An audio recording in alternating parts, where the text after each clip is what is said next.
गोलपुरिया गांव के लोग गोलगप्पे खाने के बड़े शौकीन थे। गांव में दो ठेले थे जिनके मालिक महेश और दिनेश थे। उनकी पानी पूरी के बड़े मशहूर ठेले थे। गोलपुरिया के बच्चों के गिफ्ट ले लिए। सुनो, गोलपुरिया जा रहे हो, गोलगप्पे तो खाओगे लेकिन ज्यादा ना खाना। अरे ज्यादा कहाँ, बस 5-6 प्लेट्स तो खाऊंगा। 2 प्लेट से ज्यादा मत खाना, समझे? महेश और दिनेश दोनों भाई के यहाँ पर 2-2 प्लेट्स ना। ठीक है। टोटल 2 ही खाना। दोनों भाई गोलगप्पे के लिए मशहूर हैं, लेकिन दोनों में बनती नहीं। साथ में काम करेंगे तो आगे बढ़ेंगे। ये इतनी सी बात समझ में नहीं आती, बस एक दूसरे की बुराइयां करते हैं। दिनेश ग्राहक को गोलगप्पे खिलाते वक्त अपने भाई की बुराई करता। अरे दिनेश अंकल, दीजिए और एक प्लेट। आपके गोलगप्पे बड़े टेस्टी हैं। हाँ हाँ बेटा, और लो। यहाँ से अच्छे गोलगप्पे आपको कहीं नहीं मिलेंगे। वो जो महेश है ना, उसके गोलगप्पों के पानी में कभी ज्यादा नमक तो कभी ज्यादा मिर्ची होती है, तो कभी मिर्ची कम रहती है। उसके गोलगप्पे खाकर लोग बीमार हो जाते हैं। बड़ी गंदगी है वहाँ। महेश भी दिनेश की बुराई करने से कभी नहीं चूकता था। बीमार तो उसके ग्राहक हो जाते हैं। अपने गोलगप्पे गटर के पानी से बनाएगा तो लोग बीमार ही होंगे ना। परी, तुम गोलगप्पे उनके यहाँ मत खाया करो, मेरे यहाँ ही खाया करो। महेश अंकल, आपके यहाँ गोलगप्पे खाकर बीमार तो मैं भी हो गई थी, लेकिन क्या करें, आपके गोलगप्पे है ही इतने टेस्टी कि फिर से यहीं आने का जी करता है। गांव के प्रधान भरत जी बड़े ही जिम्मेदार और सक्षम प्रधान थे। गांव में इनका फैसला आखिरी फैसला होता था। आज भरत जी अपने पोते टीनू को लेकर अस्पताल आए थे। दादाजी, पेट में बहुत दर्द हो रहा है। हाँ हाँ बेटे, यहाँ लेट जा। अब डॉक्टर अंकल आपको दवाइयाँ देंगे तो आपका पेट ठीक हो जाएगा। टीनू अस्पताल के बेड पर लेट गया। डॉक्टर साहब ने उसे चेक किया और कहने लगे, पेट में इन्फेक्शन हुआ है। बाहर का कुछ खाया है ना, सच बताओ। हाँ डॉक्टर अंकल, मैंने कल महेश अंकल और दिनेश अंकल दोनों के ठेले पर गोलगप्पे खाए। बस इसी वजह से तुम्हारा पेट खराब हुआ है। ऐसी जगह से कुछ भी खाना नहीं चाहिए। मम्मी ने सिखाया नहीं? इसकी मम्मी तो हमेशा ही डांटती रहती है, लेकिन ये सुने तब ना, हमारी कहना मानता ही नहीं। रही बात उन ठेले वालों की, तो आज इनकी अच्छी खबर लेता हूँ। आज पंचायत में बुलाकर प्रधान जी ने फैसला कर दिया कि आज से महेश और दिनेश के ठेले बंद होंगे। प्रधान जी, अगर आप ठेले बंद कर देंगे तो मेरा परिवार क्या खाएगा? हाँ प्रधान जी, हम तो मर जाएंगे। चिंता ना करो, तुम्हें मरने नहीं देंगे। पंचायत तुम्हें दूसरा काम शुरू करने में मदद करेगी। तुम दोनों से कितनी बार कहा है कि अपने गोलगप्पों को साफ सुथरे तरीके से बनाओ, लेकिन तुम मानते ही नहीं हो। हमेशा तुम्हारे गोलगप्पे खाकर गांव के बच्चे बीमार हो जाते हैं। मेरा जो फैसला है वो अंतिम है। तुम लोगों को अपने ठेले बंद करने होंगे। तभी महेश बीच में बोल पड़ता है, प्रधान जी, मेरे गोलगप्पे अच्छे, साफ सुथरे और शुद्ध हैं। इस दिनेश के गोलगप्पों में दिक्कत है। अरे भाई, क्यों झूठ बोल रहा है? गोलगप्पे तो तू गंदे तेल में बनाता है, इसलिए तो लोग बीमार होते हैं।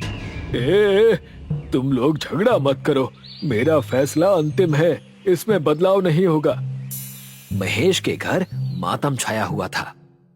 प्रधान जी कह रहे थे कि साड़ियों का काम शुरू करने में मदद करेंगे।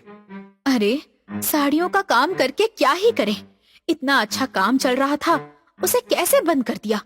खाने के लाले ना पड़ जाए अब तो।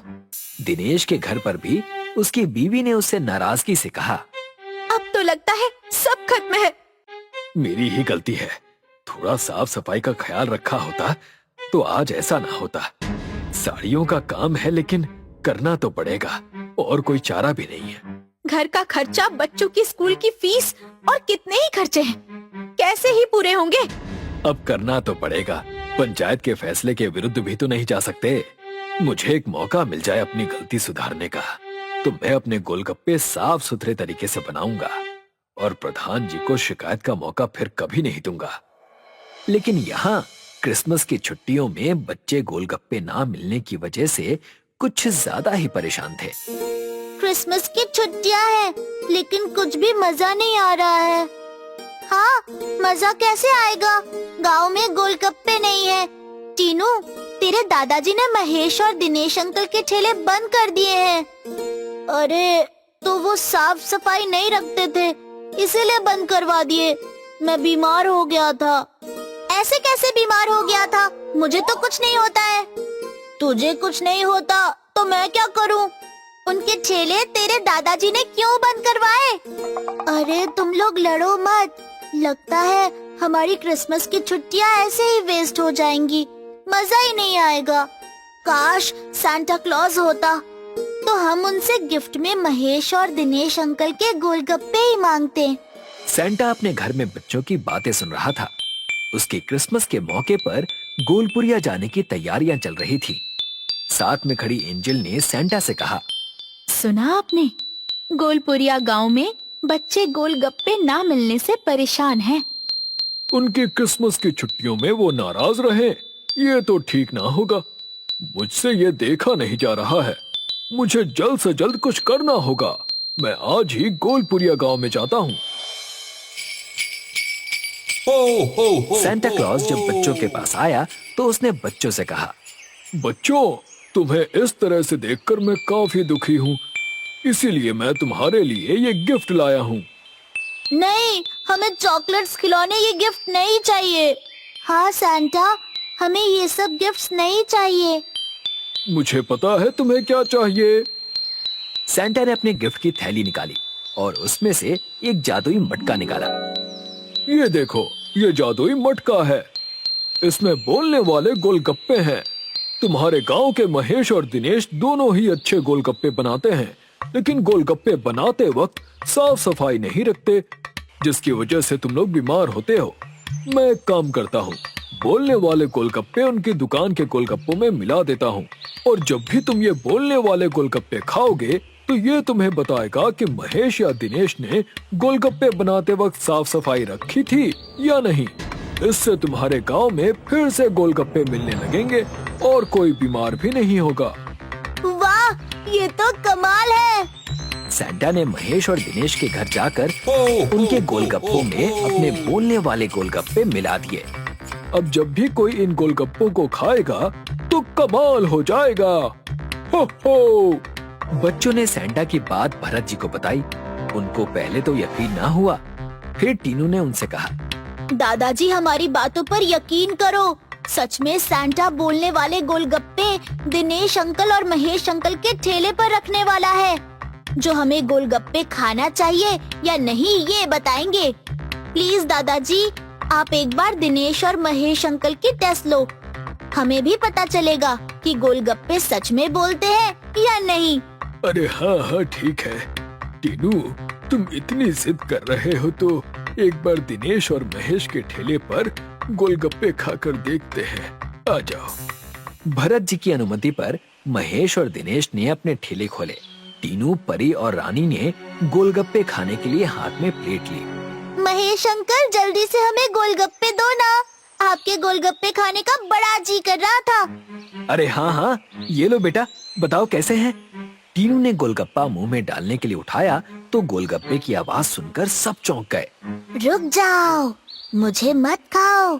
ये जो पानी मुझ में भरा हुआ है, ये साफ पानी नहीं है। इस पानी से तुम बीमार हो सकते हो। ये सुनकर महेश को अचरज हुआ। तभी दूसरे ठेले पर टीनू ने कहा, सुनो दिनेश अंकल, मुझे भी गोलगप्पे खिलाओ। अब दिनेश का दिया हुआ गोलगप्पा जब टीनू खाने लगा तो फिर से गोलगप्पा बोल पड़ता है, तुम मुझे खा सकते हो। दिनेश ने आज बड़े ही साफ सुथरे और शुद्धता से गोलगप्पे बनाए हैं। ये गोलगप्पे खाने से तुम बीमार नहीं होगे। अरे वाह! तभी वहाँ सैंटा प्रकट हुआ। देखो बच्चों, बोलने वाले गोलगप्पों का कमाल। महेश, तुम्हारा ठेला प्रधान जी ने बंद करवाया। तुम्हारी आमदनी बंद हो गई, लेकिन फिर भी तुमने अपनी गलती नहीं सुधारी। और दिनेश, तुमने अपनी गलती से बहुत अच्छी सीख ली। तुमने साफ सुथरे तरीके से गोलगप्पे बनाए। मैं यही चाहता हूँ कि तुम दोनों भाई झगड़ा छोड़कर साथ में काम करो। एक साथ गोलगप्पे बेचो, वो भी मेरी इस जादुई मटकी से निकले हुए बोलने वाले गोलगप्पे। शुद्धता से बेचो, क्योंकि अगर शुद्धता से नहीं बेचोगे गोलगप्पे तुम्हारी पोल खोल देंगे। हाँ, और दिनेश अंकल, महेश अंकल, आपके ये बोलने वाले गोलगप्पे हम खाएंगे तो कभी भी बीमार नहीं होंगे। सही कहा टीनू। चलो दिनेश, लगाओ 5-6 प्लेट गोलगप्पे। सैंटा ने बच्चों के साथ मजे से गोलगप्पे खाए। चलो बच्चों, अब मैं चलता हूँ। Wishing you merry Christmas. Christmas की बहुत बहुत शुभकामनाएं। Ho ho ho ho. Bye Santa, happy Christmas. Bye बच्चों। खरगपुर नाम के एक गांव में एक अनाथ आश्रम था। उस अनाथ आश्रम में प्रदीप अपने 4 अनाथ बच्चों के साथ रहता था। प्रदीप बचपन से ही अनाथ आश्रम में रहने की वजह से अकेला था। उसका परिवार बस ये 4 बच्चे ही थे। चारों बच्चे तरह तरह के थे। कोई बहुत चालाक था तो कोई बहुत बेवकूफ, कोई बहुत आलसी था तो कोई बहुत मेहनती। सब मिलकर आश्रम में रहते थे और अपना अपना जीवन व्यतीत करते थे। आश्रम दान और लोगों की दया की वजह से चल रहा था। प्रदीप बच्चों की सेवा के कारण कोई दूसरा काम नहीं कर पाता। एक दिन एक 4 साल का बच्चा प्रदीप को रास्ते पर भीख मांगता हुआ दिखा।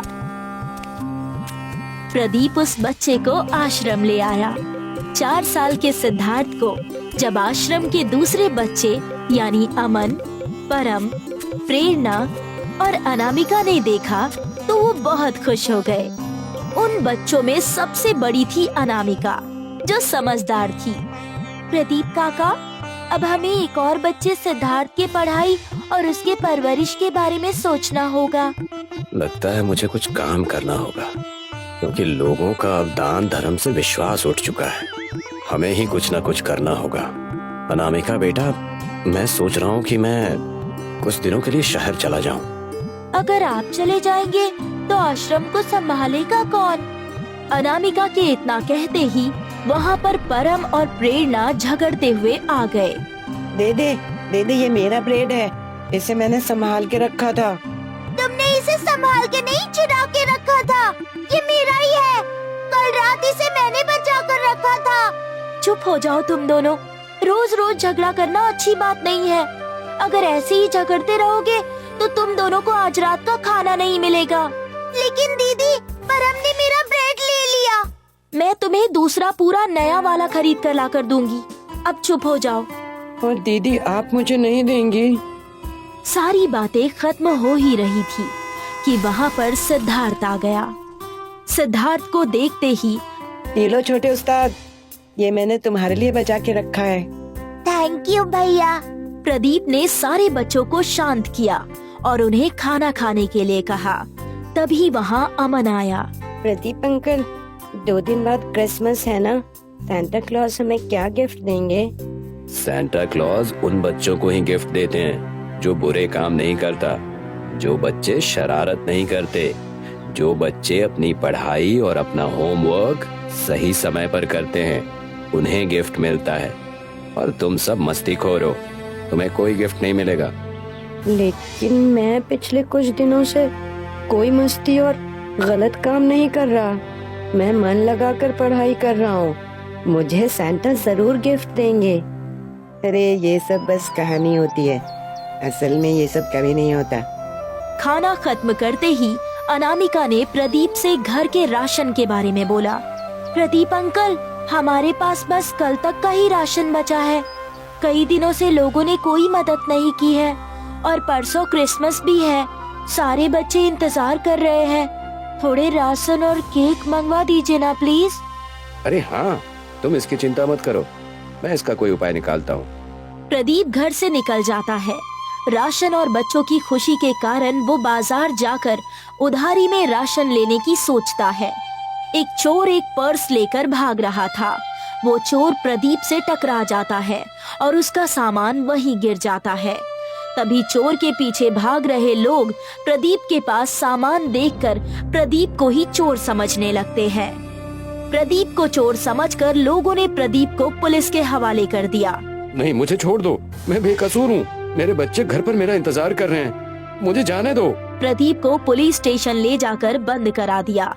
दूसरी तरफ बच्चे प्रदीप का इंतजार करने लगे। प्रदीप के देर रात घर से न होने के कारण सिद्धार्थ रोने लगा। पापा को बुला दो, मुझे उनसे मिलना है। पापा आपके लिए केक लाने गए हैं ना, वो आते ही होंगे। अनामिका ने जैसे तैसे सिद्धार्थ को खाना खिलाकर सुला दिया और परम को आश्रम में सिद्धार्थ का ध्यान रखने के लिए कहा और खुद अमन और प्रेरणा के साथ प्रदीप को ढूंढने के लिए चली गई। दीदी, आपको क्या लगता है इतनी देर तक प्रदीप अंकल कहाँ होंगे? कहीं कुछ गड़बड़ तो नहीं हो गई? मुझे लगता है इसी मार्केट में होंगे। राशन लेने घर से यही के लिए निकले थे प्रदीप अंकल। परम और सिद्धार्थ सांता क्लॉज का इंतजार करने लगे थे। क्रिसमस जो आ गया था। हे सैंटा, प्लीज कम, मेरी फैमिली मुझे फिर से मिल जाए। पापा और मेरी पूरी फैमिली घर आ जाए। सिद्धार्थ की प्रेयर सुनकर सांता क्लॉज वहाँ पर आ जाते हैं। आप असली के सैंटा हो? मुझे तो यकीन ही नहीं हो रहा है। मैं कहीं सपना तो नहीं देख रहा। मैं असली सैंटा हूँ। तुम्हारा परिवार बस आता ही होगा। उन्हें मैं दावत देने आया हूँ। अनामिका, प्रेरणा और अमन ने तय किया कि पुलिस स्टेशन जाकर प्रदीप के लापता होने की कंप्लेंट दर्ज कराएंगे। वहां जाकर अनामिका और बच्चों ने देखा प्रदीप वहीं जेल में बंद है। प्रदीप अंकल, आप यहाँ? क्या तुम इस चोर को जानती हो? ये चोर नहीं है, ये हमारे अंकल है। हम इन्हीं के आश्रम में रहते हैं। तो इसका मतलब तुम सच कह रहे थे। हमें माफ करना और तुम अब जा सकते हो। बच्चे और आश्रम की बात सुनकर पुलिस ने प्रदीप को छोड़ दिया। सारे निराश होकर घर आ गए और वहां आकर देखा तो सारे लोग चौंक गए। पूरा घर लाइट और गुब्बारों से सजा हुआ था। सिद्धार्थ और परम ने नए कपड़े पहने हुए थे।